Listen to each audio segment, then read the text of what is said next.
Hello my dear friends, आप सभी का हमारे चैनल करंट स्टडी पर स्वागत है। दोस्तों हम बात करेंगे अप्लाइड फिजिक्स सेकंड की।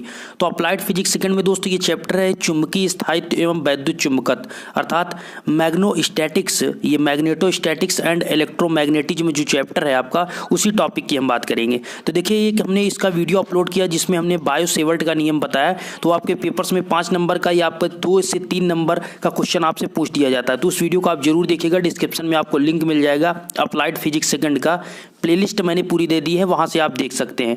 अब एक बात कहना चाहेंगे दोस्तों, ये आपका जो विद्युत ये आपका देख रहे हैं चुंबकीय ये मैग्नेट जो चैप्टर है, इसके अंतर्गत जो हम आपको बताना चाहेंगे, इससे पहले के और इसमें ऐसे बहुत से टॉपिक है जो हमने आपको बेसिक इलेक्ट्रिकल में ऑलरेडी पढ़ा रखा है। तो मैं यही कहूँगा कि डिस्क्रिप्शन में बेसिक इलेक्ट्रिकल का भी लिंक है, उसको भी आप जाइए उस प्लेलिस्ट पर और सभी वीडियो आप देख लीजिए। मैक्सिमम टॉपिक आपको इस अप्लाइड फिजिक्स के और बेसिक इलेक्ट्रिकल के मिल जाएंगे। तो कोशिश करें आप उस टॉपिक को उससे देखकर आप पढ़ सके, क्योंकि बार बार उसी टॉपिक का वीडियो अपलोड करना उचित नहीं होगा, ठीक है। क्योंकि बहुत से भी सब्जेक्ट हैं जिनको कंप्लीट करना है, जैसे मैक्सिमम स्टूडेंट के लगातार कमेंट है अप्लाइड मैकेनिक्स के लिए।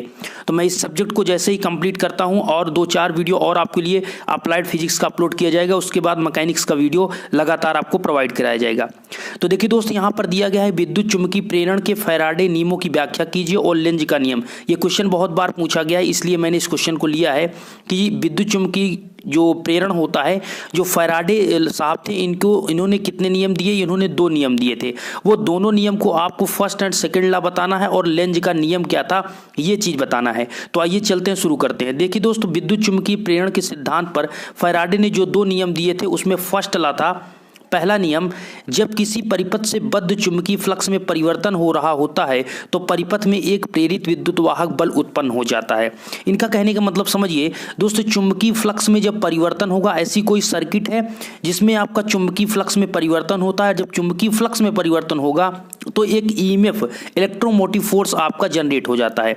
अब बात समझिए कैसे चुंबकीय फ्लक्स में परिवर्तन होगा। दोस्तों जैसे कोई करंट कैरिंग कंडक्टर है, उसमें आप करंट को फ्लो कराते हैं, तो आप क्या करिए, उस करंट में परिवर्तन करेंगे तो करंट में परिवर्तन के कारण फ्लक्स में परिवर्तन होगा, और जब फ्लक्स में परिवर्तन हो जाएगा तो फ्लक्स में परिवर्तन होने के कारण उसमें क्या होता है, ईएमएफ जनरेट हो जाता है। और जो ईएमएफ होता है उसे ही आप कहते हैं इंड्यूस्ड ईएमएफ। इलेक्ट्रोमोटिव फोर्स जो आपका होता है इंड्यूस्ड ईएमएफ, यहां पर आपको दर्शाया गया।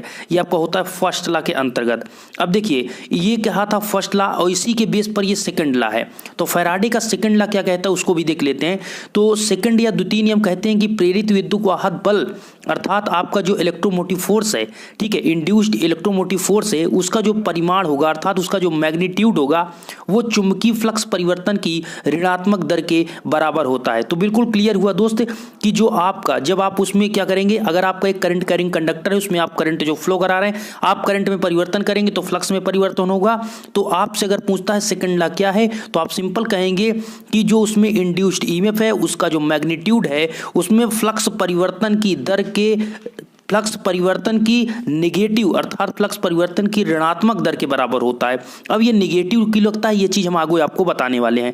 तो सिंपल आप समझिए कि जो द्वितीय नियम कहता है जो उसमें ईएमएफ आपका हो रहा है वो ईएमएफ का मैग्नीट्यूड मतलब वो कितना उसका अमाउंट है, परिमाण क्या है, ये चीज आपको निकालना होता है। तो जो ईएमएफ होगा वो चुंबकीय फ्लक्स में जितना परिवर्तन होगा उसकी ऋणात्मक दर के बराबर होता है। अब देखिए एक फार्मूला यहाँ पर जनरेट होता है, डेल्टा टी समय अंतराल में चुंबकीय फ्लक्स में अगर हम मानते हैं परिवर्तन होता है डेल्टा फाई, तो उस सर्किट में इंड्यूस्ड ईएमएफ जो होगा वो E equal to minus d phi by d t होगा। क्या होगा, अभी यहाँ पर डेल्टा टी मतलब एक छोटा अंतराल लिया गया है और एक डेल्टा फाई मतलब एक छोटा फ्लक्स में परिवर्तन लिया गया है।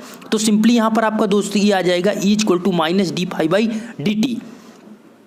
अब आगे यहाँ पर दोस्त आप लिमिट्स इसमें ले लेते हैं। E equal to limit delta stand to zero, delta t stand to zero d phi by d t. बात यहाँ पर ये चीज़ समझिए, यहाँ पर आपको ये क्लियर इसको समझना है E equal to minus d phi by d t क्यों लगाया गया।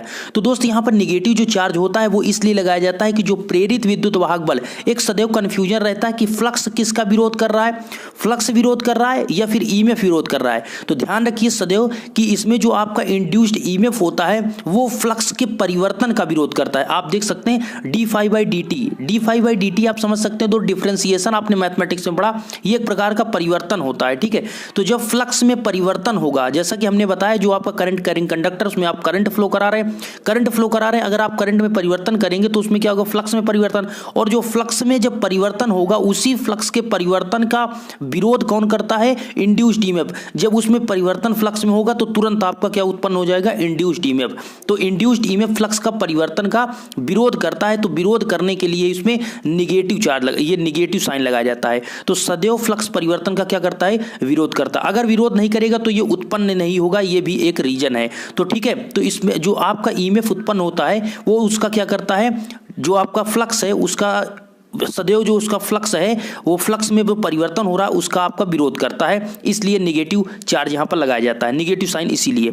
अब देखिए यहाँ पर डी फाई वेबर में है और डी टी सेकेंड में है, तो प्रेरित विद्युत वाहक बल ई वोल्ट में होगा। अर्थात यहाँ पर ये यूनिट्स आपको बताया जा रहा है कि जो ई होगा, तो वोल्ट हो या दोस्त ईएमएफ हो या फिर वोल्टेज हो, वो सभी क्या होता है, उसका यूनिट्स वोल्ट ही होता है, ठीक है, क्या होता है, वोल्ट। अब देखिए यदि परिपथ में कोई, देखिए अभी बात हो रही थी दोस्त, मान लीजिए कि यहाँ पर एक कॉइल के लिए बात हो रही थी, सिंगल कॉइल के लिए बात करें तो अभी एक कॉइल के लिए आपने लिखा minus d phi by d t, लेकिन उसमें नंबर आप बहुत से टर्न हैं, अर्थात परिपथ में कोई कुंडली है तो उसमें तार के एन फेरे होंगे, अर्थात नंबर आप एन मतलब ये टर्न है कि नंबर आप कॉइल के कितने नंबर टर्न है, अर्थात एन की वैल्यू 10 20 30 कितनी है, ये चीज आपको यहाँ पर, तो मतलब टोटल कॉइल कितनी है ये चीज। तो प्रत्येक फेरे में विद्युत वाहक बल प्रेरित होगा तो सभी फेरों के विद्युत वाहक बल जुड़ जाएंगे। तो इस प्रकार आपको टोटल निकालने के लिए क्या करना होगा, यहाँ पर पूरे कुंडली में प्रेरित विद्युत वाहक बल को जो फार्मूला होगा E equal to minus n into d phi by d t. अब यहाँ पर दोस्त माइनस तो आपका लगा रहेगा, एन इसलिए है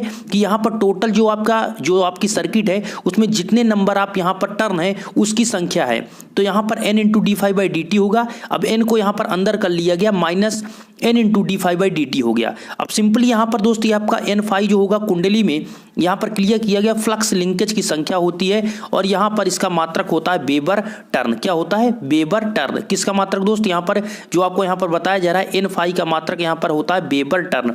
टर्न आपका ये एन का हो गया और फाई का क्या हो गया, वेबर इंटू टर्न, ये चीज आपका मात्रक होता है। अब देखिए एक आपका दोस्त होता है, तो ये फार्मूला आपको सदैव याद रखना है, क्या याद रखना है दोस्त, E equal to minus n into d phi by d t, यही आपका लेंज का आपके फैराडे का सेकंड लॉ है। अब देखिए यहाँ पर दोस्त आपका लेंज का लॉ आ जाता है, अब जो निगेटिव लगा है उसी पर आधारित होता है आपका लेंज लॉ। तो यहाँ पर कहते हैं कि किसी परिपथ में प्रेरित विद्युत वाहक बल अथवा प्रेरित धारा की दिशा सदैव अर्थात ऑलवेज ऐसी होती है कि उस कारण उस रीजन या कारण का विरोध करती है जिससे कि स्वयं उत्पन्न होती है। इसका क्या मतलब हुआ दोस्त, जैसा कि हमने आपको बताया कि जो आपका ईएमएफ इंड्यूस हो रहा है वो फ्लक्स परिवर्तन का विरोध कर रहा है, ठीक उसी प्रकार ये चीज यहां पर कहा जा रहा है कि जो आपका प्रेरित इंड्यूस्ड ईएमएफ हो या फिर इंड्यूस्ड करंट हो, ये दिशा सदैव, इसकी जो दिशा होगी सदैव ऐसी होती है कि यह सदैव उस कारण का विरोध करती है जिससे स्वयं उत्पन्न होती है। जैसे ईएमएफ आपका क्या हुआ, वो किससे उत्पन्न हो रहा था, फ्लक्स परिवर्तन से, तो ठीक उसी प्रकार आपका करंट भी जिससे ये उत्पन्न होगा उसी का क्या करेगा, ये विरोध करेगा। तो यहाँ पर ठीक उसी प्रकार कहा गया दोस्त कि लेंज के नियमानुसार प्रेरित विद्युत वाहक बल की विरोधी प्रकृति के कारण समीकरण 1 में ऋणात्मक साइन का यूज या प्रयुक्त किया जाता है। तो सिंपली इसीलिए आपका होता है दोस्त E equal to minus n into d phi by d t. देखिए ये निगेटिव आपका ना होता तो आपका क्या होता, जो ईएमएफ उत्पन्न हो रहा है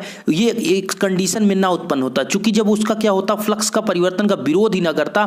जब फ्लक्स का परिवर्तन का जो विरोध करता है तभी आपका ईएमएफ इंड्यूस हो जाता है, और ये विरोध नहीं करेगा तो ईएमएफ इंड्यूस नहीं होगा। तो इसीलिए ये प्रॉपर्टी होती है कि यहाँ पर आपका ईएमएफ क्या करता है, फ्लक्स परिवर्तन का विरोध करता है। तो यही कहा था दोस्त कि जो आपका लेंज ने यही कहा था कि ये जिसके कारण से उत्पन्न होगा, किसी परिपथ में ईएमएफ या इंड्यूस्ड ईएमएफ सदैव इसकी दिशा ऐसी होती है कि जिससे विरोध, इसका मतलब जिस कारण का विरोध करती है या उसी से स्वयं उत्पन्न होती है, या उसी कारण का विरोध करेगी जिससे खुद उत्पन्न होगी। तो ये किससे उत्पन्न हो रही दोस्त, ये फ्लक्स परिवर्तन से उत्पन्न हो रही, तो यह उसी कारण का विरोध करेगी। तो E equal to minus n into d phi by d t. देखिए इसमें हमने आपको तीन चीज बताया, तीन मतलब तीन लॉ आपको बताया, एक फैराडे का फर्स्ट लॉ बताया, ठीक है, और एक आपको हमने सेकंड लॉ बताया, एक हमने फैराडे का सेकंड लॉ बताया, और लास्ट में हमने आपको क्या बताया, लेंज लॉ। तो अगर आपसे ये क्वेश्चन बनेगा पेपर में तो ये आपके क्वेश्चन बनेगा तीनों को मिलाकर 5 नंबर का क्वेश्चन। तो वेरी सिंपल है, बात इतनी सी है, आपको 1 से 2 बार इसको रिपीट करना है, अर्थात थोड़ा पढ़ना होगा, उसके बाद यहाँ पर क्लियर हो जाएगा। कुछ भी नहीं है, थोड़ा डिफिनीशन है और थोड़ा इस फार्मूले को अगर आप याद रखेंगे E = -n × d∅dt, तो इस फार्मूले से बहुत ज़्यादा आप ध्यान दीजिए। किसी भी एग्जाम, अगर आप एग्जाम जब सेमेस्टर का देते हैं तो अगर आपको उस टॉपिक में अगर फार्मूला है और डेरिवेशन है तो खास तौर ध्यान दीजिए कि फार्मूला और डेरिवेशन को आप जरूर लिखें, क्योंकि ये बहुत ज़्यादा मायने रखता है। या कोई फिगर है, डायग्राम है, तो इस चीज़ को आप जरूर बनाएं, जिससे अच्छा इफेक्ट पड़ता है। थ्योरी दोस्त सभी लिख लेते हैं, लेकिन आप डायग्राम या फिर फार्मूला या यूनिट्स डायमेंशन आप लिख देते हैं तो बहुत अच्छा टीचर्स पर इफेक्ट पड़ता है और आपको अच्छा नंबर मिल जाता है। तो कोशिश करें कि सभी पॉइंट वाइज लिखने की, कोई चीज़ लिखें तो हेडिंग वाइज और पॉइंट वाइज लिखेंगे, और फिगर के साथ और विथ फार्मूला डेरिवेशन ये चीज़ें लिखते हैं तो बहुत ज़्यादा इफेक्ट पड़ता है। आशा करते हैं वीडियो अच्छा लगा होगा दोस्त। अब आपको नेक्स्ट आने वाली वीडियो में अप्लाइड फिजिक्स को और भी महत्वपूर्ण टॉपिक को कंप्लीट करने के बाद जो अप्लाइड मैकेनिक्स के स्टूडेंट हैं उनके लिए यहाँ पर अप्लाइड फिजिक्स के जस्ट बाद उसकी वीडियो लाई जाएगी। आशा करते हैं वीडियो अच्छा लगा होगा दोस्त। अच्छा लगा तो लाइक करके दोस्तों को शेयर करना ना भूलें। धन्यवाद।